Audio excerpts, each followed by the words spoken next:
Price lord brothers and sisters. இன்னைக்கு day 17. இன்னைக்கு பார்க்க போகிற டாபிக் வந்து பார்த்தீங்கன்னா எலியா. எலியா பரலோகம் போனாரா சொல்லிட்டு டாபிக் பார்க்க போகிறோம். ஏற்கனவே நம்ம நேத்திக்கு வந்து டே 16ல வந்து ஏனோக் பற்றி பார்த்தோம். ஏனோக் வந்து எடுத்துக்கொள்ளப்பட்டார் சொல்கிற வார்த்தை வந்து வேதாகமத்தில் இருந்திருந்தாலும் அங்கே நம்ம என்ன பார்க்குறோன்னா இவர்கள் எல்லாரும் மரித்தார்கள் சொல்லி தான் நம்ம என்ன படிக்கிறோம், எபிரேயர் 11ஆம் அதிகாரத்தில் படிக்கிறோம். அதை வச்சு நம்ம என்ன தெரிஞ்சுக்கிறோன்னா ஏனோக்கு வாலிப வயதிலே இறந்துட்டார் சொல்லி பார்க்குறோம்.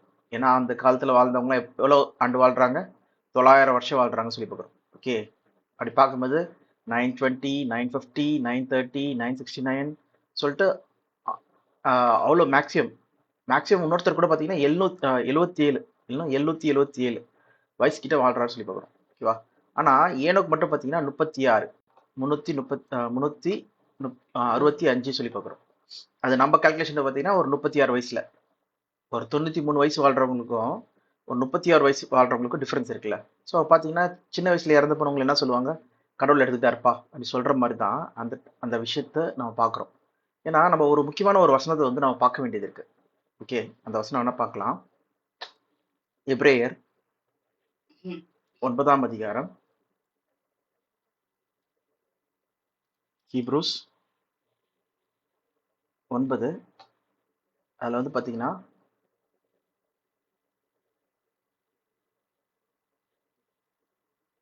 27ஆம் வசனம் படிங்க.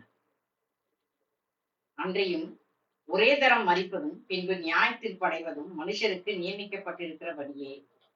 பாருங்க, ஒரு தரம் மரிப்பதும் பின்பு நியாயத்தீர்ப்பு அடைவதும் மனுஷருக்கு நியமிக்கப்பட்டிருக்கு சொல்லி பார்க்குறோம். Okay, destined to die once and then face judgment சொல்லி பார்க்குறோம். ஓகே, ஸோ இதுதான் வந்து வேதாகமத்தில் வந்து தெளிவாக சொல்லப்பட்டிருக்கிற ஒரு விஷயமா இருக்கு. என்னன்னா எந்த ஒரு மனுஷராக இருந்தாலும் உலகத்தில் பிறந்தாங்கன்னா அவங்க மரிக்கணும். ஓகே, ஆதாமுக்குள் எல்லாரும் மரிக்கிறது போல கிறிஸ்துக்கள் எல்லாரும் உயிர்த்தெழணும் சொல்லி நம்ம படிக்கிறோம். ஓகேவா? ஆதாமுக்குள் எல்லாருமே என்ன ஆகணும், மரிச்சுதான் ஆகணும் சொல்லி பார்க்குறோம். ஓகேவா? அப்பதான் வந்து கிறிஸ்துக்குள் எல்லாருக்குமே என்ன கிடைக்கும், மீட்பு கிடைக்கும். இல்லைன்னா இயேசு கிறிஸ்து இல்லாமல், மீட்பு இல்லாமல், இயேசு கிறிஸ்து இல்லாமல் என்ன ஆயிடுவாங்க, இவங்க ரட்சிப்பு அடைஞ்சவங்களா ஆயிடுவாங்க சொல்லி பார்க்குறோம். ஏன்னா இவங்க வந்து உயிர் தெழுந்த மக்கள் ஆயிடுவாங்க. ஏன்னா கிறிஸ்துக்குள்ளதான் என்ன பண்ணணும், எல்லாருமே உயிர் அடையணும் சொல்லி பார்க்குறோம். ஓகேவா? ஸோ அப்போ இங்க வந்து பாத்தீங்கன்னா தெளிவா போட்டிருக்கிறதுனா மனுஷனுக்கு நியமிக்கப்பட்டிருக்கிற பனிஷ்மெண்ட் அது ஒரு தரம் மரிப்பதும் பின்பு நியாயத்தீர்ப்பு அடைவதும் மனுஷனுக்கு நியமிக்கப்பட்டிருக்கு சொல்லி பார்க்குறோம். ஓகேவா? ஸோ இதை நான் போன வாட்டி இன்க்ளூட் பண்ணல, இதை ஆட் பண்ணிக்கோங்க. ஸோ இன்னைக்கு நம்ம பார்க்க போற டாபிக் என்னதுன்னா எலியா பத்தி பார்க்க போறோம். எலியா வந்து பரலோகம் போனாரா? எலியா வேணா வந்து நம்ம படிக்கலாம். 2 ராஜாக்கள் 2ஆம் அதிகாரம், அதுல 11ஆம் வசனம் தான் வந்து பாத்தீங்கன்னா எலியா வந்து பரலோகம் போற நிகழ்வு வந்து பேசுறாங்க. அவர்கள் பேசிக்கொண்டு நடந்து போகையில் இதோ அக்னி ரதமும் அக்னி குதிரைகளும் அவர்கள் நடுவாக நின்று இருவரையும் பிரித்தது. எலியா சுழல் காற்றிலே பரலோகத்திற்கு ஏறி போனான். என்னதுன்னா எலியா சுழல் காற்றிலே பரலோகத்துக்கு ஏறி போனார் சொல்லி பார்க்குறோம். ஓகேவா? ஸோ இது எல்லாருமே என்ன நினைப்பாங்கன்னா வந்து பரலோகம் தானே போயிருக்காரு, அப்போ இது கரெக்ட் தானே சொல்லி எல்லாருக்குமே வந்து ஒரு அண்டர்ஸ்டாண்டிங் இருக்கும். ஆனால் வந்து பார்த்தீங்கன்னா இந்த வார்த்தை, எபிரேய வார்த்தை என்ன வார்த்தை சொல்லி பார்க்கலாம், அது என்ன மீனிங் தருது சொல்லி பார்க்கலாம். இதே வார்த்தை எழுதுற 2 கிங்ஸ் 2ஆம் அதிகாரம் 11ஆம் வசனம்.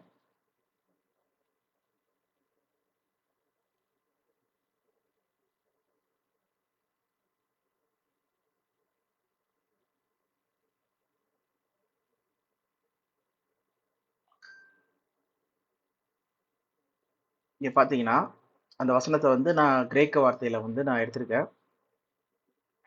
ஓகே, பாத்தீங்கன்னா ஹெவன் சொல்ற வார்த்தை இங்க. as they were walking along and talking together, suddenly a chariot of fire with horses of fire appeared and separated the two of them.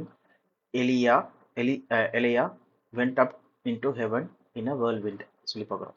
அவர் வந்து என்ன ஆயிட்டாரு, பரலோகம் போனார் சொல்லி போட்டிருக்கு. இது வந்து எபிரேய வார்த்தையாக்கிய ஷமாயி எம் சமயம் சொல்ற வார்த்தை வந்து வருதுன்னு சொல்லி பார்க்குறோம், எபிரேய வார்த்தை. அதுக்கு அர்த்தம் என்ன சொல்லி பார்த்தீங்கன்னா ஹெவன் இல்லைன்னா ஸ்கை சொல்லி பார்க்குறோம். ஓகேவா, ஹெவன் இல்லைன்னா ஸ்கை தான் இதுக்கான அர்த்தம் சொல்லி பார்க்குறோம். சமயம் சொல்ற அந்த வார்த்தைக்கான அர்த்தம். ஸோ அப்போ ரெண்டு அர்த்தம் இருக்கு, இவர் பரலோகம் இல்லைன்னா வந்து ஸ்கைக்கு போயிருக்கலாம் சொல்லிட்டு. ஸோ இப்போ நம்ம ஏற்கனவே பார்த்தோம், யோவான் 3ஆம் அதிகாரம் 13ஆம் வசனத்துல என்ன போட்டிருக்கு, இயேசு கிறிஸ்துவ அல்லாமல் பரலோகத்துக்கு ஏறினவரும் அங்கிருந்து வந்தவரும் யாரும் இல்லை சொல்லி பார்க்குறோம். ஓகே, இயேசு கிறிஸ்துவ அல்லாமல் for no other name no one has gone into heaven except the one who came from heaven, the son of man சொல்லி பார்க்குறோம். இயேசு கிறிஸ்து அல்லாமல் பரலோகத்துக்கு no one has ever gone into heaven, யாருமே போல சொல்லி பார்க்குறோம். இது இயேசு கிறிஸ்துவோட முதலாம் வருகையில் சொன்னார். Accept one who came from சொல்லி பார்க்குறோம், அங்கேருந்து வந்தவராகிய சன் ஆஃப் மேன் தவிர வேற யாரும் பரலோகத்துக்கு வரல சொல்லி சொல்றார். கான் இன்டு ஹெவன், பரலோகம் போல சொல்லி சொல்றார். அப்போ உண்மையிலேயே வந்து இங்க எலியா எங்க போயிருக்காரு சொல்றதுதான் நம்ம இன்னைக்கு ஆராய்ச்சிக்குரிய பாட்டா இருக்கு சொல்லி பார்க்குறோம். அது நான் பார்க்கும்போது முதலாவது வந்து பார்த்தீங்கன்னா எதுக்காக எலியா வந்து அவர் எடுத்துக்கொள்ள போறார், அந்த ரதம் வந்து அவர் எடுத்துக்கொள்ள வந்து தூக்கிட்டு போகுது சொல்லி ஒரு கேள்வி வரலாம். ஓகே, இது பைபிள் படிச்சுட்டு இருந்தீங்கன்னா உங்களுக்கு வந்து தெரிஞ்சிருக்கும். இந்த மாதிரி எலியா வந்து பார்த்தீங்கன்னா தேவனே என்னால் முடியாது, ஏன்னா எசபேல் என்ன பண்ணுறாங்க, எலியாவை துரத்துறதுக்கு வந்து ஆட்கள் வந்து அமிச்சிட்டாங்கன்னு சொல்லி பார்க்குறோம். ஓகேவா, அதுக்கு பயந்து எலியா என்ன பண்ணுறாரு, அங்கேருந்து ஓடி குகையில போய் மறைஞ்சிக்கிறாரு சொல்லி பார்க்குறோம். அந்த ஓடாமது பார்த்தீங்கன்னா 2 வாட்டி தேவதூதர் என்ன பண்ணுவார், சாப்பாடு கொடுத்து ஓரேப் மலைக்கு வந்து அவர் போவார் சொல்லி பார்க்குறோம். எலியா ஓரேப் சொல்கிறது தான் சீனாய் மலை சொல்லி பார்க்குறோம். ஓகேவா, அது மேப்பில் பார்க்கணுன்னா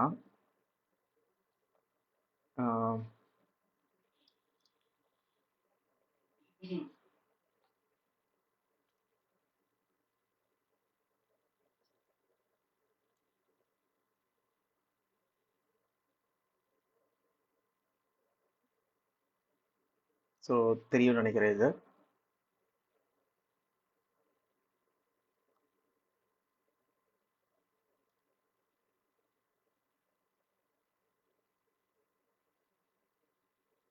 ஸோ எங்க இருக்குன்னா இங்க இருக்கு, சீனாய் ஆர் ஓரேப் சொல்ற மலை வந்து இங்க இருக்கு சொல்லி பார்க்குறோம். ஓகே, ஸோ எங்க இருந்து வராங்க சொல்லி பார்த்தீங்கன்னா அவர் வந்து இங்க நார்த்தன் இஸ்ரேல். ஃபர்ஸ்ட் எலியா வந்து எந்த நாட்டுக்கு தீர்க்கதரிசி சொல்லி பார்த்தீங்கன்னா நார்த் இல்லைன்னா வந்து 10 கோத்திரம் ஆகிய இஸ்ரேல் நாட்டுக்கு தீர்க்கதரிசியா இருக்காரு. யூத தேசம் வந்து தனியா இருக்கு சொல்லி பார்க்குறோம். ஓகேவா, இவர் வந்து பார்த்தீங்கன்னா ஆஹாப் காலத்துல வாழ்ந்தவராக இருக்கார் சொல்லி பார்க்குறோம். அந்த ராஜாக்களையும் நான் காமிக்கிறேன். ஆஹாப் காலத்துல இது மேப்ல ஒரு நிமிஷம், நான் மேப் கரெக்டாக நான் காமிக்கிறேன், அது சரியா தெரியலன்னு நினைக்கிறேன் நிறைய பேருக்கு.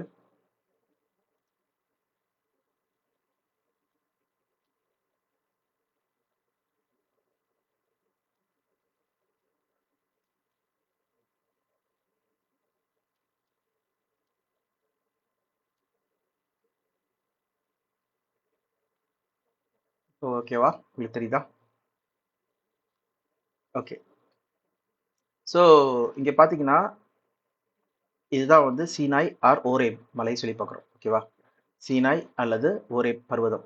அவர் எங்கேருந்து வராரு சொல்லி பார்த்தீங்கன்னா அவர் நார்த்து, ஓகே, இஸ்ரேலுடைய வடக்கு வடக்கு பகுதியிலேருந்து வராரு சொல்லி பார்க்குறோம். அங்கே தான் 10 கோத்திரம் இருக்கு சொல்லி பார்க்குறோம். ஓகேவா, அது கீழே இருக்கிறது தான் வந்து பார்த்தீங்கன்னா யூதா பெஞ்சமின் கோத்திரம் சொல்லி பார்க்குறோம். ஓகே, தேசம் வந்து 2ஆ பிரிக்கப்பட்டது. எப்போ பிரிக்கப்பட்டது சொல்லி பார்த்தீங்கன்னா சாலமன் காலத்தில் பிரிக்கப்பட்டது. இது கூட நம்ம பார்க்கணும்னா இஸ்ரேல் கிங்ஸ் பைபிள் டைம்லைன் அது இமேஜில் பார்த்தீங்கன்னா இஸ்ரேலுடைய ராஜாக்கள் வந்து இங்கே தெளிவாக போட்டிருக்கும். இங்கே ஆரம்பத்தில் பார்த்தீங்கன்னா சவுல் இருக்காரு. சவுல் தான் வந்து சாமுவேலுக்கு அப்புறம் தீர்க்கதரிசி, கடைசி தீர்க்கதரிசி சாமுவேலுக்கு அப்புறம் மக்கள் என்ன பண்ணுறாங்கன்னா எங்களுக்கு ஒரு ராஜா வேணும்னு சொல்கிறாங்க. அப்போது சவுலை வந்து மக்களுக்கு தேவன் கொடுக்குறாரு சொல்லி பார்க்குறோம். அவர் பெஞ்சமின் கோத்திரத்தார் சொல்லி பார்க்குறோம். அவர் சரியா இல்லாததுனால அவருக்கு அப்புறம் வந்து தேவன் சொல்றாரு, நான் என் மனதுக்கு ஏற்ற ஒரு ஆளை நான் சூஸ் பண்றேன்னு சொல்லி சொல்றாரு. அப்போ தாவீது வந்து வர்றாரு. தாவீதுக்கு தேவனுக்கு உண்மையா இருந்ததுனால தாவீதுக்கு தேவன் வாக்குத்தத்தம் பண்றாரு, உன் சந்ததி மூலமா தான் யார் வருவா, ராஜ்யம் வரும், அந்த ராஜா வருவாரு, அவருடைய ராஜ்யம் என்றென்றைக்கும் நிலைத்திருக்கும் சொல்றாரு சொல்லி பார்க்குறோம். அவர் யார் சொல்லி பார்த்தீங்கன்னா நம்ம ஆண்டவராகிய இயேசு கிறிஸ்து. ஸோ அப்படி பார்க்கும்போது தாவீதின் வம்சம் பார்த்தீங்கன்னா தாவீது, அதுக்கப்புறம் சாலமன் வராரு சொல்லி பார்க்குறோம். அப்புறம் சாலமனுக்கு அப்புறம் வந்து பார்த்தீங்கன்னா அந்த சாலமன் சரியா தேவனுக்கு பிரியமாய் நடக்காததுனால அவரோட ராஜ்யம் பார்த்தீங்கன்னா ரெண்டா பிரிஞ்சிடும் சொல்லி பார்க்குறோம். ஒன்று வந்து அவர் பையனாகிய ரெகோபியாமுக்கு போகும். அடுத்த ராஜ்யம் வந்து பார்த்தீங்கன்னா ரெண்டா பிரிஞ்சு இன்னொன்று ராஜ்யம் வந்து பார்த்தீங்கன்னா ஏரோபியாம் சொல்ற அவருடைய தளபதிக்கு வந்து போகுது சொல்லி பார்க்குறோம். ஃபர்ஸ்ட் ஆஃப் ஆல் வந்து பார்த்தீங்கன்னா இந்த ரெகோபியாம் ராஜ்யம் வந்து பிரிக்கப்பட்டதுல வந்து பார்த்தீங்கன்னா இவங்களுக்கு வந்து யூதா கோத்திரம், யூதாவும் பெஞ்சமினும் வந்து சாலமோன் இல்லை தாவீதின் வம்சத்தில் வந்த கூட்டத்தாருக்கு வந்து கொடுக்கப்பட்டிருக்கு சொல்லி பார்க்குறோம். ரெஹோபியாம் 2 கோத்திரம், பெஞ்சமின் யூதா சொல்லி பார்க்குறோம். அதே இது ஜெரோபியாம் அவங்களுக்கு வந்து பார்த்தீங்கன்னா இஸ்ரேல் மிச்சம் இருக்க 10 கோத்திரமா இருக்கு சொல்லி பார்க்குறோம். அவங்கெல்லாம் இருக்காங்கன்னு சொல்லி பார்க்குறோம். ஓகேவா? அப்படி இருக்கும்போது இது இஸ்ரேலுக்கான ரெட் கலர் இருக்கிறது பார்த்தீங்கன்னா இஸ்ரேலுக்கானது, கிரீன் கலர்ல இருக்கிறது பார்த்தீங்கன்னா யூதா. ஓகே, இப்போ நம்ம பார்க்குறது வந்து யூதா ராஜா பார்க்கல, இப்போ நம்ம பார்க்குறது வந்து ஆகாப் ராஜா டைம்ல நடந்த விஷயங்கள் பார்க்குறோம். பார்த்தீங்கன்னா எலியா வந்து யாருக்கு தீர்க்கதரிசியா இருந்தாங்கன்னா, எந்த நாட்டுக்கு தீர்க்கதரிசியா இருந்தாங்கன்னு சொல்லி பார்த்தீங்கன்னா இந்த இஸ்ரேல் நாட்டுக்கு. ஓகே, இஸ்ரேலுக்கு. அதனால தான் வந்து பார்த்தீங்கன்னா ரெண்டா பிரிக்கப்படுது. இந்த ரெட் கலர்ல இருக்க இந்த ராஜாக்களுக்கு வந்து பார்த்தீங்கன்னா தீர்க்கதரிசியா இருந்தார் சொல்லி பார்க்குறோம். அது கூட நம்ம வந்து படிக்கலாம் எங்கன்னா 1 ராஜாக்கள்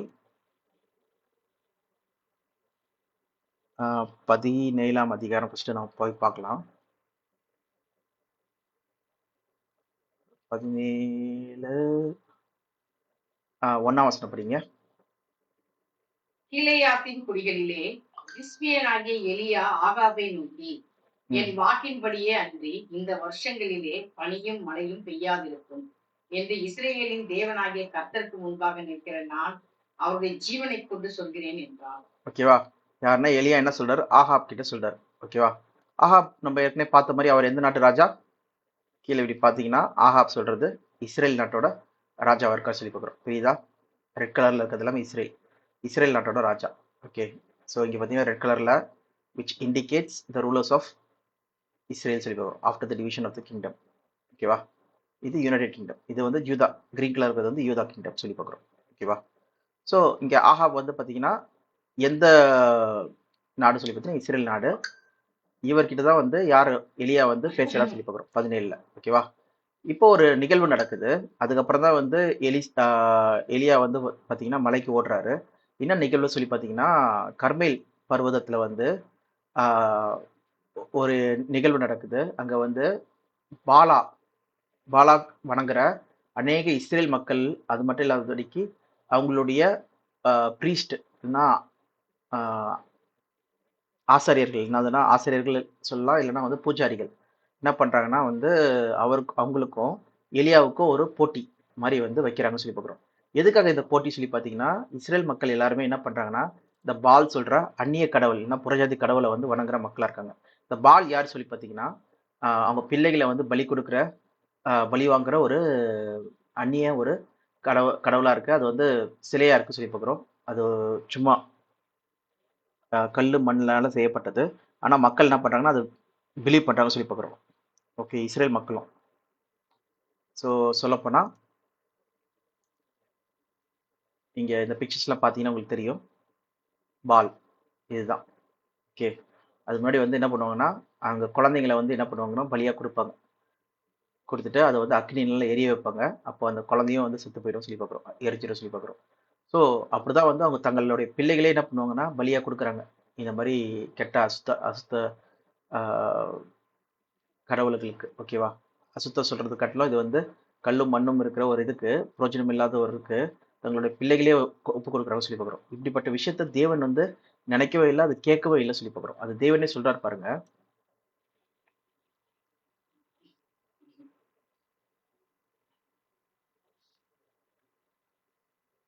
எரேமியா 19:5. எரேமியா 19:5. தங்கள் பிள்ளைகளை பாகாலுக்கு தகன பலியாக தகனிக்கும்படி பாகாலின் மேடைகளை கட்டினபடியினாலும் இப்படி வரப்பண்ணுவேன். இவைகளை நான் கற்பித்ததும் இல்லை, சொன்னதும் இல்லை, இவைகள் என் இருதயத்தில் தோன்றினதும் இல்லை. இதெல்லாம் வந்து தேவனுடைய இருதயத்தில் தோன்றினதும் இல்லையா. ஓகேவா? என்னதுன்னா இங்க இங்கிலீஷ்ல பாருங்க, they have built the high place of Baal to burn the children in fire as an offering to Baal, something I did not commanded or mention or nor did it enter my mind. இது என்னுடைய யோசனையில எல்லாம் என் இருதயத்துல தோணக்கூட இல்லை சொல்லி சொல்றாரு தேவன். ஓகேவா? இப்படிப்பட்ட பலிகள் எல்லாம் என்ன பண்றாங்க, இஸ்ரேல் மக்கள் செலுத்திட்டு இருக்காங்க சொல்லி பார்க்குறோம். ஓகேவா? அவ பார்த்தீங்கன்னா ஏகப்பட்ட பேர் இந்த பால் கும்பிடுறவங்களாம் இஸ்ரேல் ஜனங்கள்லயே இருந்தாங்கன்னு சொல்லி பார்க்குறோம், ஏகப்பட்ட பேர். அப்பதான் எலியா என்ன சொல்கிறார் சொல்லி பார்த்தீங்கன்னா, கருமேல் பர்வதத்துல உங்களுக்கும் எனக்கும் ஒரு போட்டி வச்சுக்கலாம். நீங்க காலையில இருந்து என்ன பண்ணுங்க, நீங்க உங்க 400 பேர், ஓகே, 450 தீர்க்கதரிசிகள், பாலோட தீர்க்கதரிசிகள், ஓகேவா? நீங்க என்ன பண்ணுங்கன்னா, பூஜாரிகள் என்ன பண்ணுங்கன்னா, நீங்க ஒரு பலிபீடம் கட்டி உங்க பால் கடவுளுக்கு நீங்க ஃபுல்லா கூப்பிடுங்க, காலையில நீங்க செய்யுங்க. இப்ப அக்னி அந்த பலியை அங்கீகரிச்சதுன்னா, வானத்துல இருந்து ஒரு அக்னி அங்கீகரிச்சதுன்னா நான் ஒத்துக்கிறேன் உங்க கடவுள் உண்மையான கடவுள் சொல்லிட்டு. அப்படி இல்லைன்னா நான் பண்றேன், நான் பண்ணதை நான் செலுத்துற பலியை யாவே தேவன் கடவுள் நம்ம இஸ்ரேலோட கடவுள் எடுத்துக்கிட்டாருன்னா அப்ப அவர் தான் தேவன் சொல்லி எல்லாரும் ஒத்துக்கணும் சொல்றதுதான் இந்த போட்டிக்கான விதிமுறைகள் எல்லாம் சொல்லி பார்க்குறோம். அதே மாதிரி பார்த்தீங்கன்னா இவங்க காலையில தொடங்குவாங்க, காலையில இருந்து ஈவினிங் வரைக்கும் நடக்கும். ஆனா ஒண்ணுமே நடக்காது, ஒண்ணுமே சரியாவது சொல்லி பார்க்குறோம். அது எலியா கூட பார்த்தீங்கன்னா கிண்டல் பண்ணுவார், என்னதுன்னா அவர் தூங்க போயிருப்பாரு உங்க கடவுளை. அவங்க வெட்டிக்கலாம் செய்வாங்க, தங்களுடைய சரீரத்தை வெட்டிப்பாங்க, தங்களுடைய ஆஹ் ரொம்ப வருத்திப்பாங்க அவங்களையே, அந்த ஆசாரியர்கள், அந்த பூஜாரிகள் சொல்லி பார்க்குறோம். ஓகேவா? யாருன்னா அந்த பால் கடவுளுடைய கடவுள் கிடையாது, அந்த சிலையோடைய பூஜாரிகள் சொல்லி பார்க்குறோம். ஓகேவா? ஆனா ஈவினிங் வரைக்குமே ஒன்றும் நடக்காது. அப்போ எலியா என்ன செய்யறாரு சொல்லி பார்த்தீங்கன்னா, நான் இப்போ பண்றேன் சொல்லிட்டு ஒரு சாயந்தர வேலையில அவர் என்ன பண்றாரு, மாட்டை வெட்டி அதை பலி பீடத்துல வச்சு அது மேல தண்ணி நிறைய ஊத்தி அது ஃபுல்லா ஒரு குழி மாதிரி சுத்தி, அந்த பலிபீட சுத்தி பார்த்தீங்கன்னா தண்ணி, ஏகப்பட்ட தண்ணி இருக்கும் சொல்லி பார்க்குறோம். ஓகேவா? இது தேவனோட வல்லமையை காமிக்கிறதுக்காக எலியா என்ன பண்றாருன்னா இந்த காரியங்கள்லாம் செய்யறா சொல்லி பார்க்குறோம். அப்போ என்ன ஆகுது சொல்லி பார்த்தீங்கன்னா, மேல இருந்து ஒரு அக்னி எலியா ப்ரே பண்றாரு. ப்ரே பண்ண உடனே மேல இருந்து ஒரு அக்னி என்ன பண்ணுது, மேல அந்த பலியை என்ன பண்ணுது, ஃபுல்லுமா பேர்ன் பண்ணிட்டு எடுத்து எரிச்சிட்டு அங்க இருக்க தண்ணியை என்ன பண்ணுதுன்னா ஃபுல்லா ஒண்ணுமே இல்லாதபடிக்கு ட்ரை ஆக்கிடுதுன்னு சொல்லி பார்க்குறோம். ஸோ இதை இதை பார்த்தோன்னே எல்லாருமே, அந்த இஸ்ரேல் மக்கள் எல்லாருமே, இஸ்ரேல் மக்களா இருக்கட்டும், அங்க ஆகாப் ராஜாவும் என்ன பண்றாரு, பார்த்துட்டு இருக்காரு. பார்த்துட்டு ஓகே இவர் தான் தேவன் சொல்லிட்டு எல்லாரும் விசுவாசிக்கிறாங்க. பயம் வந்துருது சொல்லி பார்க்குறோம். ஓகேவா? மக்களுக்கு. அப்ப என்ன பண்றாருன்னா எலியா அங்க இருக்கிற எல்லா தீர்க்கதரிசிகளையும், பாலோட தீர்க்கதரிசிகள் இருக்காங்க பாத்தீங்களா, அந்த கடவுளோட தீர்க்கதரிசி எல்லாரையும் வெட்டுங்க சொல்லி சொன்னோம்னா எல்லாருமே ஃபுல்லா அழிச்சு போடுறாங்க சொல்லி பார்க்குறோம். இது நீங்க தனிப்பட்ட முறையில நீங்க இந்த 19ஆம் அதிகாரம் 18ஆம் அதிகாரத்தை நீங்க படிங்க. உங்களுக்கு எல்லாமே புரியும், தெளிவா இருக்கும். ஸோ இதுதான் நடக்குது. இத நடந்த விஷயத்த கேள்விப்பட்ட உடனே யார் கேள்விப்படுறாங்கன்னா, ஜெசபேல் கேள்விப்பட்ட உடனே 19ஆம் அதிகாரத்துல நீ எப்படி என்னுடைய தீர்க்கதரிசிகளை சாவடிப்ப, அதனால பாரு நான் நாளைக்கு உன்னை என்ன பண்றேன், சாவடிக்கிறேன் சொல்லிட்டு சபதம் எடுத்துக்கிறாங்க. இதை கேட்ட பொண்ணு எலியா என்ன சொல்றாருன்னா பயந்துறாரு. ஃபர்ஸ்ட் பயந்துட்டு அவருடைய சிஷ்யர் ஆளை என்ன பண்றாருன்னா அவருடைய ஒரு பட்டத்துல இடத்துல விட்டுட்டு இவர் என்ன பண்றாருன்னா வனாந்தரத்துக்கு ஓடி போறாரு சொல்லி பார்க்குறோம். போகும்போதே தேவன் கிட்ட சொல்றாரு, தேவனே என்னை விட்டுருங்க, இதுக்கு மேலே என்னால் முடியாது, போதும் தேவனே சொல்லி அவர் சொல்லுவாரு. அப்போ பாத்தீங்கன்னா ஒரு மரத்து கீழே பாத்தீங்கன்னா ஒரு செடி கீழே படுத்துட்டு இருப்பாரு. அப்போ ஒரு தூதன் சாப்பாடு கொடுப்பாரு, நீ போகணும், வெகு தூரம் போகணும்னு சொல்லிட்டு சொல்லுவாரு. அதே போல அவர் பாத்தீங்கன்னா இங்க இருந்து ஓரேத் போவார். அந்த மாதிரி 2 தடவை சாப்பாடு கொடுத்த உடனே அவர்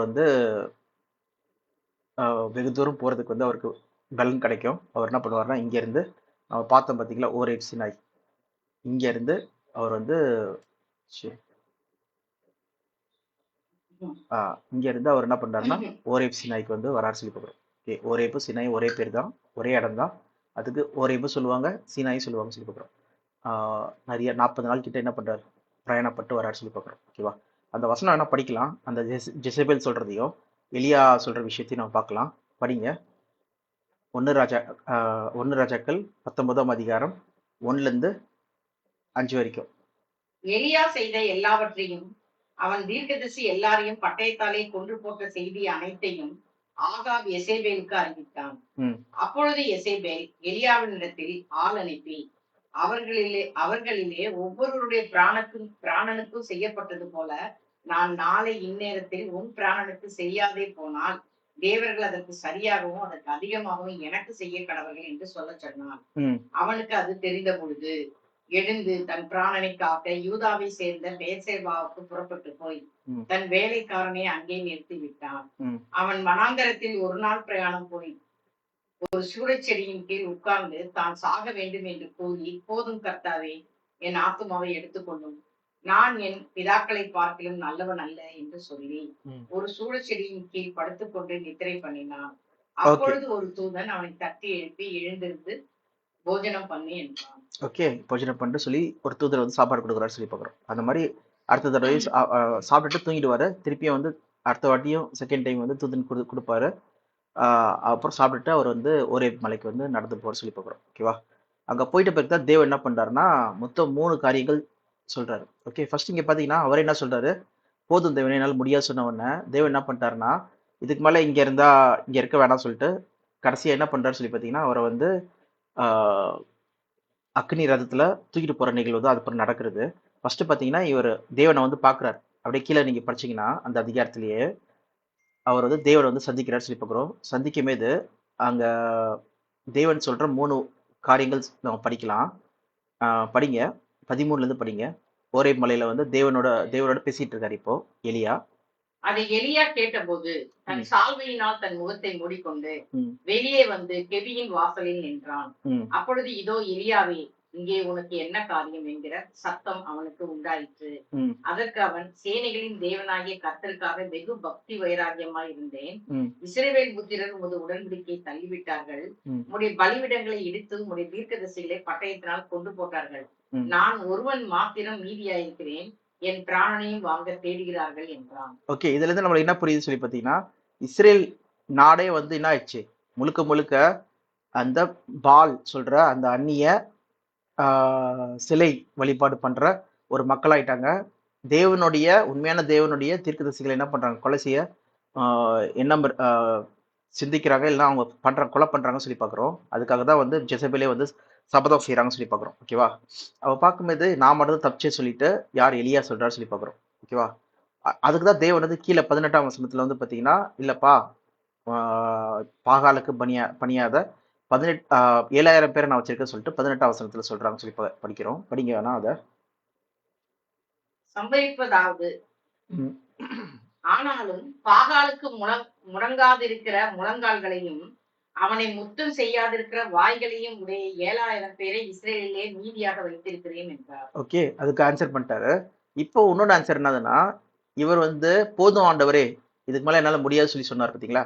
அதுக்குதான் இங்க என்ன பண்றாருன்னா, உன் ஸ்தானத்துக்கு நீ என்ன பண்ணு, எலிசாவை வந்து என்ன பண்ணு நேமி, அவரை வந்து என்ன பண்ண உனக்கு பதில் தீர்க்கதரிசியை வந்து ஏற்படுத்து சொல்லி சொல்றாரு.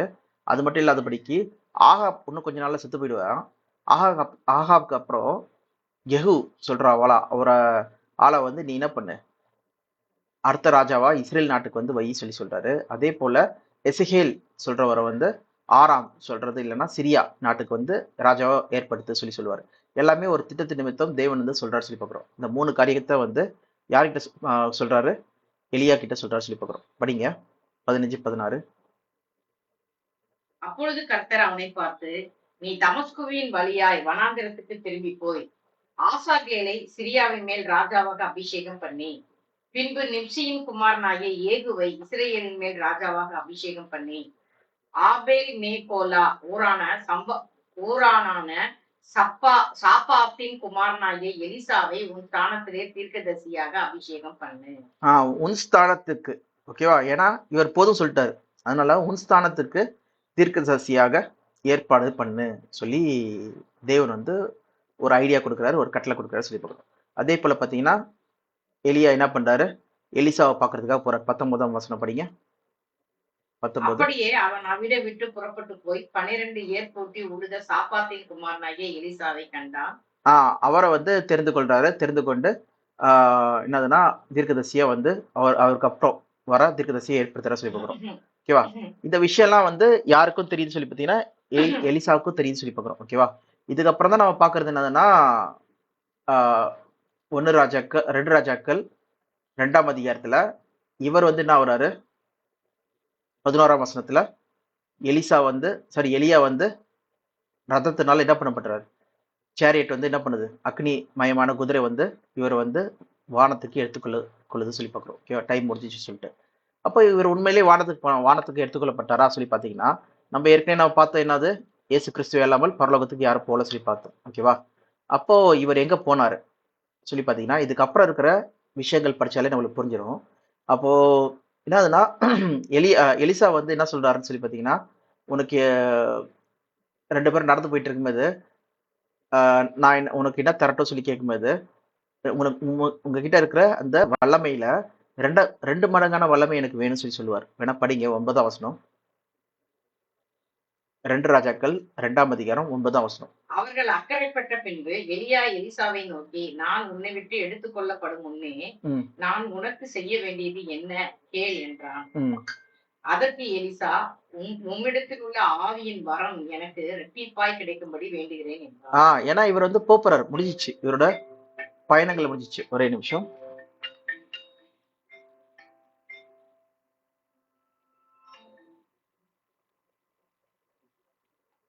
இவரோட பயணங்கள் வந்து முடிஞ்சிச்சு. யாரு? எலியாவோட பயணம் முடிஞ்சிச்சு. அப்ப எலிசா கிட்ட என்ன சொல்றாருன்னா, உனக்கு என்ன வேணும்னு சொல்லி கேட்கிறாரு. எனக்கும் உமது ஆவியில 2 மடங்கு எனக்கு வேணும்னு சொல்லி சொல்றாரு. ஸோ அப்படி பேசிட்டு இருக்கும்போது என்ன ஆச்சுன்னா, திடீர்னு அக்னிமயமான ரதம் வந்து என்ன பண்ணுது? எலியாவை மட்டும் தூக்கிட்டு போயிடுன்னு சொல்லி பார்க்குறோம். ஓகேவா?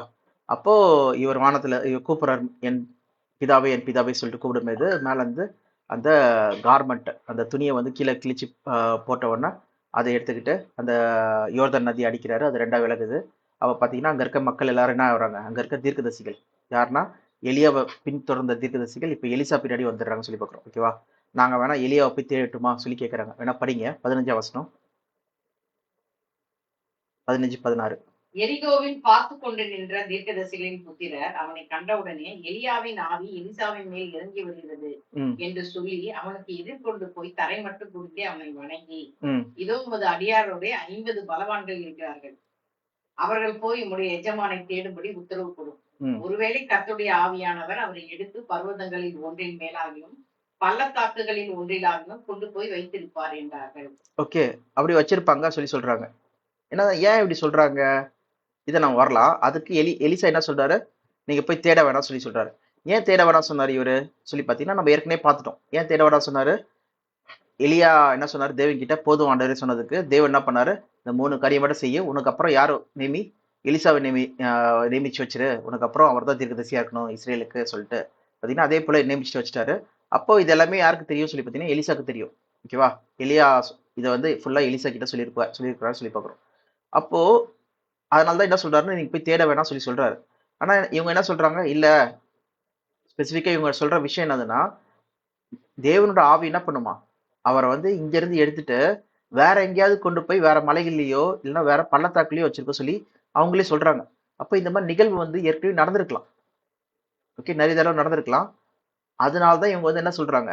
இந்த மாதிரி ஒரு விஷயத்த சொல்றாங்க சொல்லி பார்க்குறோம். ஓகேவா?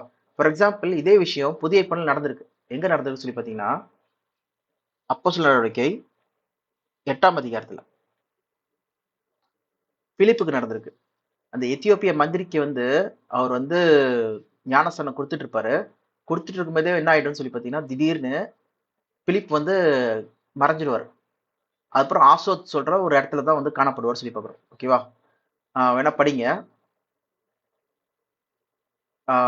39, 40. ஃபார் எக்ஸாம்பிள் அது அப்போஸ்தலர் 8ஆம் அதிகாரம் 39, 40. அவர்கள் தண்ணீரிலிருந்து கரையேறின பொழுது கர்த்தருடைய ஆவியானவர் பிலிப்பை கொண்டு போய்விட்டார்.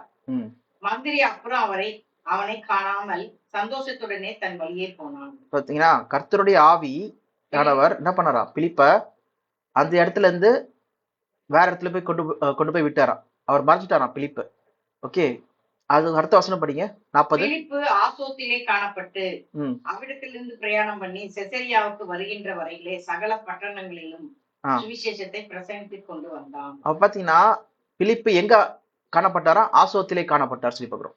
சரி, இது மேப் என்னது சொல்லி பாத்தீங்கன்னா, இந்த எத்தியோப்பிய மந்திரி பாத்தீங்கன்னா, Israel map during Jesus time. நான் சும்மா போடுறேன். இந்த மேப் பாருங்க எல்லாரும். பார்த்தீங்கன்னா இந்த வசனத்தின்படி நம்ம பார்த்தோம்னா ஆரம்பத்துல அந்த எத்தியோப்பியா மந்திரி எங்க இருந்து வராரு சொல்லி பார்த்தீங்கன்னா, அவர் வந்து எருசலேம்ல இருந்து காசாக்கு போறாரு சொல்லி பார்க்குறோம். எருசலேம்ல இருந்து காசாக்கு 26வது வசனம் 8:26ல ஓகேவா? படிக்க வேணாம். அப்ப பார்த்தீங்கன்னா எருசலேம் இங்க இருக்கு ஓகேவா? எருசலேம் இங்க இருக்கு. இங்க இருந்து காசாக்கு போறாரு சொல்லி பார்க்குறோம் ஓகேவா? போற வழியில தான் என்ன பண்றாரு, பிலிப் வந்து பேசிட்டே போறாரு. ரதத்துல நடந்து போயிட்டு இருக்காங்க. அப்புறம் அவர் ரதத்துல போயிட்டு இருக்காரு அந்த எத்தியோப்பிய மந்திரி. இவர் வந்து நடந்து போறாரு. கொய்ராப்படுத்த 2 பேரும் உட்காந்துட்டு அந்த இசையா 53ஆம் அதிகாரத்தை வந்து விளக்குறாரு சொல்லி பார்க்குறோம். இயேசு கிறிஸ்துவ பத்தி சொன்ன உடனே ஞானஸ்நானம் கொடுக்குறாங்க. மேபி இந்த ரிவர் போகுதுல அங்க வேணா கொடுத்துருப்பாங்க. அப்ப என்ன இருக்கு சொல்லி பார்த்தீங்கன்னா, அந்த எத்தியோப்பியா மந்திரி ஞானஸ்நானம் கொடுத்த உடனே திடீர்னு பிலிப் வந்து என்ன பண்ணாரு, டக்குன்னு மறைஞ்சிட்டாரு, காணல. ஏன்னா தேவனுடைய ஆவி என்ன பண்ணுது, அவர் எடுத்துட்டு ஆசோத் சொல்றது எங்க இருக்கு பாருங்க, இங்க இருக்கு. ஓகே, இங்க காணப்படுறாரு சொல்லி பார்க்குறோம் ஓகேவா? அதுதான் இங்க நம்ம படிக்கிறது என்னதுன்னா 39ல என்னதுன்னா Philip spirit of the lord suddenly took Philip away, டக்குன்னு எடுத்துட்டாராம் ஓகேவா? எப்படி வந்து பாத்தீங்கன்னா 2 ராஜாக்கள்ல நம்ம 11ஆம் அதிகார வசனத்துல நம்ம என்ன படிக்கிறோம்னா, அங்க வந்து அக்னிமயமான ரதம் என்ன பண்ணுதா, chariot of fire appeared and separated to எலியா went up to heaven in a whirlwind சொல்லி பார்க்குறோம். இதுதான் இவங்க என்ன சொல்றாங்கன்னா, இந்த 50 பேர் கிட்ட இருக்கிற அந்த தீர்க்கதரிசியோடைய எலியாவோட சிஷ்யர்கள், எலிசாவோட சிஷ்யர்கள், எலியாவோட சிஷ்யர்கள் பார்த்தீங்கன்னா, அவங்க என்ன சொல்றாங்க, spirit of the lord has picked him up, அவங்களை தூக்கியிருக்கோம் and set him down on some other mountain or valley, வேற எங்கேயாவது கொண்டு போய் வச்சிருப்பாங்கப்பா சொல்லி சொல்றாங்க. அதே விஷயம் தான் இங்க பார்த்தீங்கன்னா பிலிப்லேயே நடந்திருக்கு. பிலிப்போட விஷயத்திலே ஓகே, எங்கன்னா ஆசுத்திலே காணப்பட்டார், அப்பியர்டின் ஆசுத் சொல்லி பார்க்குறோம். ஸோ இப்படி பார்க்கும்போது நம்மளுக்கு என்ன புரிய வருது சொல்லி பார்த்தீங்கன்னா, ஒரு நிமிஷம். செசரியா இங்க இருக்கு, இங்க ஆஷோத்துல இருக்காரு. இங்க இருந்து அப்படியே கடற்கரை ஓரமா நடந்து போய் செசரியா வரைக்கும் என்ன பண்றாரு, போய் சுவிசேஷம் அறிவிச்சிட்டு இருக்கா சொல்லி பார்க்குறோம் செசரியா வரைக்கும். அதுதான் நம்ம வந்து பிலிப்போட விஷயத்துல படிக்கிறோம். இங்க ஆசோத்துல இருந்து traveled about preaching the gospel in all the towns until he reached Caesarea சொல்லி பார்க்குறோம் ஓகேவா? அப்போ பார்க்கும்போது இங்க உண்மையிலே என்ன இருக்கு சொல்லி பார்த்தீங்கன்னா, ஒரு டிரான்ஸ்போர்ட்டேஷன் எப்படி வந்து ஃப்ளைட் வந்து டேக் ஆஃப் ஆகுது, அப்புறம் ஒரு இடத்துல லேண்ட் ஆகுதோ, எக்ஸாம்பிள் சென்னையில் ஏறுதுன்னு வச்சுக்கோங்க. சென்னையிலேருந்து எங்கே போகுது, இப்போ பெங்களூர் போகுது, இல்லைன்னா ஹைதராபாத் போகுது, இல்லைன்னா டெல்லிக்கு போகுது, இல்லைன்னா துபாய் போகுது, இல்லைன்னா வந்து அமெரிக்கா போகுது. அந்த மாதிரி பார்த்தீங்கன்னா ஃப்ளைட் வந்து எங்கேயாவது கிளம்பி ஒரு இடத்துல லேண்ட் ஆகும். எக்ஸாம்பிள் ஒரு 200 வருஷத்துக்கு முன்னாடி வந்து ஒருத்தவங்க பார்க்குறாங்கன்னா, இந்த ஃப்ளைட் ஏறதை வந்து இந்த மாதிரி விஷயத்த பார்க்குறாங்கன்னா அவங்க என்ன நினைப்பாங்க, ஓ ஃப்ளைட் பரலோகம் போகுதுன்னு நினச்சிப்பாங்க ஓகேவா? அந்த மாதிரி நிகழ்வு தான் இங்கே வந்து பரலோகம் சொல்லி எழுதப்பட்டிருக்கு. ஆனால் அங்கே ஆக்சுவலாக நம்ம வார்த்தையை என்ன படித்தோம், அது பரலோகம் மட்டும் எழுதப்படலப்பா, அது வந்து ஸ்கைன்னு சொல்லி எழுதப்பட்டிருக்கு சொல்லி பார்த்தோம். ஸ்கை ஓகே, அதே வார்த்தை தான் ஸ்கைக்கு யூஸ் பண்ணப்பட்டிருக்கு சொல்லி பார்க்குறோம் ஓகேவா? அப்போ பார்த்தீங்கன்னா அங்கே கண்டிப்பாக ஏறி வேற எங்கேயா போய் தான் இறங்கியிருக்காங்க. இது எப்படி நம்ம சொல்றது, கண்டிப்பாக அவர் வேற எங்கேயாவது இறங்கியிருக்காரா சொல்லி பார்த்தீங்கன்னா, இதுக்கு கூட வசனம் இருக்கு எங்கன்னா 2 நாளாகமத்தில் 2 நாளாகமம் 21ஆம் அதிகாரத்தில் யோசபாத் ஓட பையனாகிய ஏரோம் ஓகே, அவரோட காலத்துல எலியா வந்து ஒரு லெட்டர் எழுதியிருக்காரு ஓகேவா? அந்த லெட்டர்ல நீ வந்து உன் தகப்பனாகிய யோசபத் மாதிரியும் இல்லை, அவனுடைய தாத்தாவாகிய ஆஷா மாதிரியும் இல்லை, நீ ரொம்ப பொல்லாப்பா இஸ்ரேல் ராஜாவாகிய ஆகாப் மாதிரி நீ இருக்க சொல்லி அவரை வந்து கடிந்து கொள்வார் சொல்லி பார்க்குறோம் எலியா அந்த லெட்டர்ல. வேணா படிங்க 12ஆம் வசனத்துல இருந்து. அப்பொழுது தீர்க்கதரிசியாகிய எலியா எழுதின ஒரு நிருபம் அவனிடத்திற்கு வந்தது. அதில் உம்முடைய தகப்பனான தாவீதின் தேவனாகிய கர்த்தர் உரைக்கிறது என்னவென்றால், நீ உன் தகப்பனாகிய யோசபாத்தின் வழிகளிலும் யூதாவின் ராஜாவாகிய ஆசாவின் வழிகளிலும் நடவாமல் இஸ்ரவேல் ராஜாக்களின் வழியிலே நடந்து ஆகாபுடைய குடும்பத்தின் சோரம் மார்க்கத்திற்கு ஒத்தபடியே யூதாவையும் எருசலேமின் குடிகளையும் சோரம் போக பண்ணி உன்னை பார்க்க நல்லவர்களாய் இருந்த உன் தகப்பன் வீட்டாரான உன் சகோதரரையும் கொன்று போட்டபடியினால். ஓகே, நீ இப்படிலாம் பண்ணபடியினால் சொல்லிட்டு யார் எழுதியிருக்கா, எலியா வந்து ஒரு லெட்டர் எழுதியிருக்காரு. சரி, இந்த லெட்டர் எப்ப எழுதினாரு? எலியா வந்து அந்த சுழல் காற்றுனால இல்லைன்னா வந்து அந்த அக்னிமயமான ரதத்தினால கொண்டு போறதுக்கு முன்னாடி எழுதினாரா, இல்லைன்னா கொண்டு போயிட்டு பிறகு எழுதினாரா, நிறைய வருஷம் கழிச்சு எழுதினாரா? அப்போ நம்ம ரெண்டா பார்க்கணும். என்னதுன்னா இந்த லெட்டர் வந்து யோராமுக்கு எழுதின லெட்டர் வந்து எலியா அவர் அந்த அக்னி ரதத்தினால கொண்டு போறதுக்கு முன்னாடி எழுதினாரா, இல்லைன்னா அதுக்கப்புறம் எழுதினாரா சொல்லி பார்க்கலாம். அப்படி பார்க்கும்போது யோராம் வந்து ஃபர்ஸ்ட் வந்து எப்போ ராஜாவா ஆவறாரு சொல்லி நம்ம பார்க்கணும். யோராம் எப்போ ராஜாவா ஆவறாரு சொல்லி பார்த்தீங்கன்னா அது 2 ராஜாக்கள் 8ஆம் அதிகாரத்துல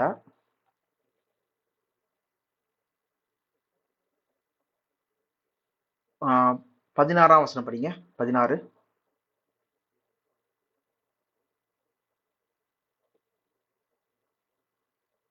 இஸ்ரேலின் ராஜாவாகிய ஆகாபின் குமாரன் யோராமுடைய 5ஆம் வருஷத்திலே ம் யோசபாத் யூதாவிலே இன்னும் ராஜாவா இருக்கையில் ம் யோசபாத்தின் குமாரனாகிய யோராம் என்னும் யூதாவின் ராஜா ராஜ்யபாரம் பண்ண துவங்கினான். ஓகேவா? ஆகாப் இறந்து 5 வருஷம் கழிச்சு 5 வருஷம் ஆயிடுச்சு. ஓகேவா? யார் இருக்கா சொல்லி பார்த்தீங்கன்னா யோராம் வந்து ஆட்சி செய்கிறார். யாருன்னா ஆகாப்போட பையனாகி யோராம் வந்து ஆட்சி செய்கிறார் சொல்லி பார்க்குறோம். இது நம்ம அந்த இஸ்ரேல் ராஜாக்களோட இதை பார்த்தீங்கன்னா இங்கே யோராம் வந்து ஆட்சி செஞ்சுட்டு இருக்காரு. ஆகாபோட பையனாகி யோராம் ஓகே ஆட்சி செய்கிறாரு. இதுக்கப்புறம் தான் எகுக்கு வந்து இந்த ராஜ்யபாரம் வந்து போகுது சொல்லி பார்க்குறோம். ஓகேவா? எகுக்கு போகுது. அப்போ பார்த்தீங்கன்னா அப்போ யோசபாத் வந்து என்ன பண்றாரு, இந்த அகாபா இருக்கட்டும் இல்லைன்னா வந்து இந்த யோராம் ஆகாபோட பையனாகி யோராம் காலத்திலேயே வந்து ஆட்சி செஞ்சுட்டு இருக்காரு சொல்லி பார்க்குறோம். ஓகேவா?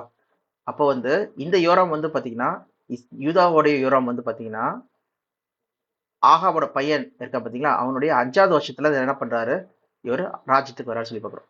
இப்போ 2 ராஜாக்கள் 2ஆம் அதிகாரம் எப்போ எழுதப்பட்டதுன்னு சொல்லி பார்த்தீங்கன்னா இது சுமார் அது வேணா படிங்க. 2 ராஜாக்கள் 1:1 படிங்களேன். ஆகாப் மரணமடைந்த பின் மோவாபியர் இஸ்ரவேலுக்கு விரோதமாக கலகம் பண்ணி பிரிந்து போனார்கள். ம் அகசியா சமாரியில் இருக்கிற தன் மேல் வீட்டிலிருந்து கிராவின் வழியாக விழுந்து வியாதிப்பட்டு இந்த வியாதி நீங்க பிழைப்பன என்று எக்ரோனின் தேவனாகிய பாகால் சேபு இடத்தில் போய் விசாரியுங்கள் என்று ஆட்களை அனுப்பினான். ம் கர்த்தருடைய தூதன் திஸ்பியனாகிய எலியாவை நோக்கி, நீ எழுந்து சமாருடைய ராஜாவின் ஆட்களுக்கு எதிர்ப்பட போய் இஸ்ரேலிலே தேவன் இல்லை என்றா நீங்கள் எக்ரோனின் தேவனாகிய பாகால் சேபு ஓகே. இடத்தில் விசாரிக்க அப்போ போகிறீர்கள். என்னதுன்னா ஆகாசியா சொல்றவர் வந்து என்ன பண்றாருன்னா ராஜா வந்து உடம்பு சரியில்லாம இருக்காரு. அதுக்காக என்ன பண்றாங்கன்னா எக்ரோடின் தேவர் எல்லாம் சிலை அந்த இது வந்து போய் கன்சல்ட் பண்ணிட்டு அங்க போய் அவருடைய உடல் பலவீனத்துக்கு வந்து ஏதா ஆலோசனை சொல்றதுக்கு வந்து போய் கேட்கறாங்கன்னு சொல்லி பார்க்குறோம். அது தேவனுக்கு பிடிக்கல சொல்லி பார்க்குறோம். அதனால நீ வந்து என்ன பண்ணுவ, உன் படுக்கையிலே இறந்து போயிடும் சொல்லிட்டு எலியா வந்து சொல்றாரு சொல்லி பார்க்குறோம். அப்போ இந்த நிகழ்வு பார்த்தீங்கன்னா ஆகாப் இறந்துட்டு பிறகு அவருக்கு அப்புறம் ஆகாஸ் வராரு. ஆகாஸ் கூட யார் ஆட்சி செய்யறா சொல்லி பார்த்தீங்கன்னா ஏரோம் சொல்ற ஆகாவோட பையன் வந்து என்ன பண்றாருன்னா ஆட்சி செய்யறாரு சொல்லி பார்க்குறோம்.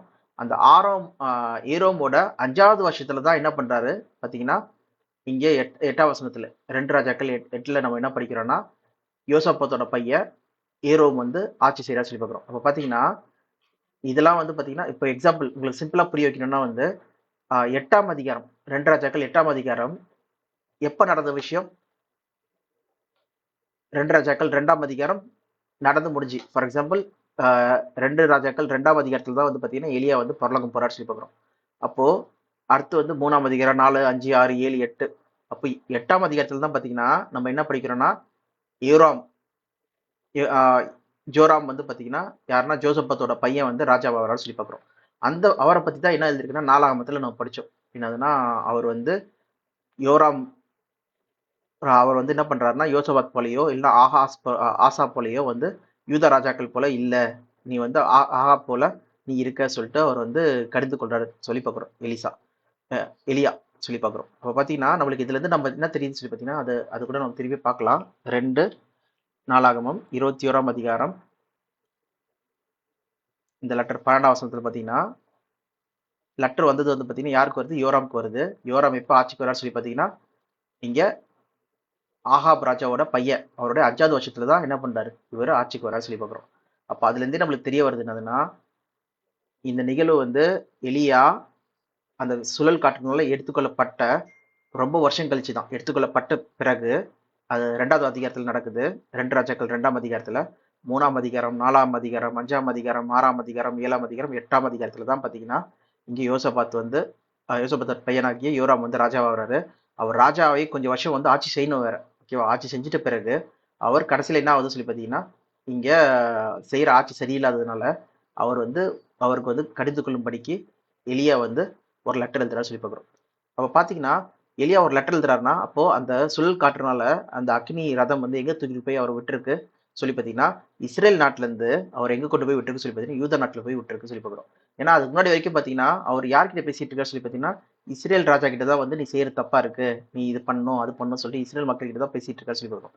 இஸ்ரேல் மக்களுக்கு ஒரு தீர்க்கதரிசியா இருந்தா சொல்லி பார்க்குறோம்.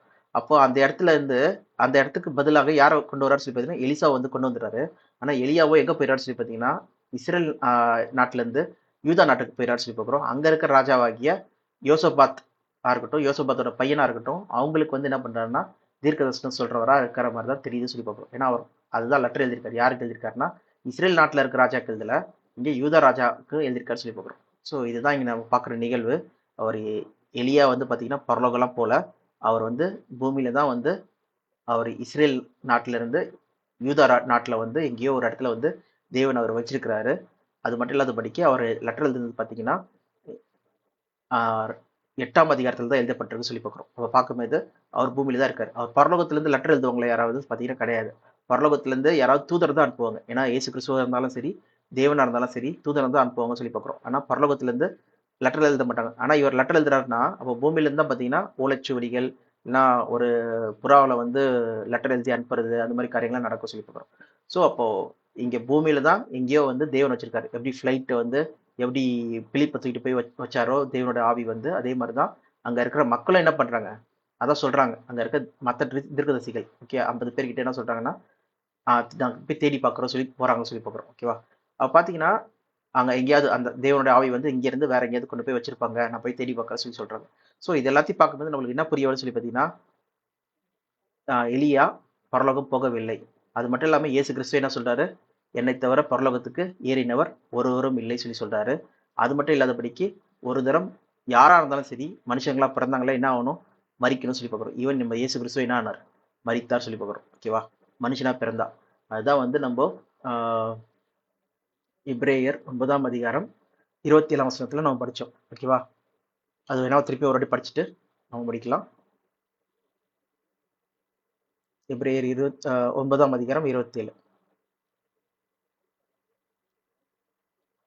அன்றியும் ஒரே தரம் மறிப்பதும் பின்பு நியாய தீர்ப்படைவதும் மனுஷருக்கு நியமிக்கப்பட்டிருக்கிறபடியே. ஸோ ஒரு தரம் மறிப்பதும் பின்பு நியாய தீர்ப்பு அடைவதும் மனுஷனுக்கு நியமிக்கப்பட்டிருக்கு. It is for man. இது வந்து ஒரு லா. இது கண்டிப்பாக நிறைவேறியாவது சொல்றாரு சொல்லி பார்க்குறோம். ஓகேவா? ஸோ அந்த வகையில் எலியா பூமியில தான் அங்கேயே விடப்பட்டிருக்கிறாரு. அதே போல் அவர் ஒரு பாயிண்ட் ஆஃப் டைமில் வந்து என்ன பண்ணியிருப்பார், இறந்து போயிருப்பார் சொல்லி பார்க்குறோம் பூமியில். ஸோ இதான் நம்ம இங்கே பார்க்குறது. ஸோ இதில் ஏதாவது உங்களுக்கு கேள்விகள் இருந்தால் நீங்கள் வந்து கண்டிப்பாக கமெண்ட்டில் எழுதுங்க, நாங்கள் பதில் தரோம். ஓகே. அதே போல் நம்ம நாளைக்கு பார்க்குறது என்னதுன்னா அந்த மறுரூப மலையில் வந்து எலியாவோ மோசேவோ என்ன பண்ணுறாங்க, இயேசு கிறிஸ்துவோட காட்சி தராங்க. அதை யார் பார்க்குறா சொல்லி பார்த்தீங்கன்னா பேதுரு, யாக்கோபு, யோவான் வந்து பார்க்குறாங்க. ஸோ அந்த நிகழ்வை பற்றி பார்க்கலாம். அதுக்கப்புறம் இன்னொரு பாயிண்ட் வந்து இருக்குது, அதையும் நம்ம பார்க்கலாம். ஓகேவா? ஸோ இது எல்லாருக்கும் யூஸ்ஃபுல்லாக இருக்கும்னு நினைக்கிறேன். தேங்க்யூ.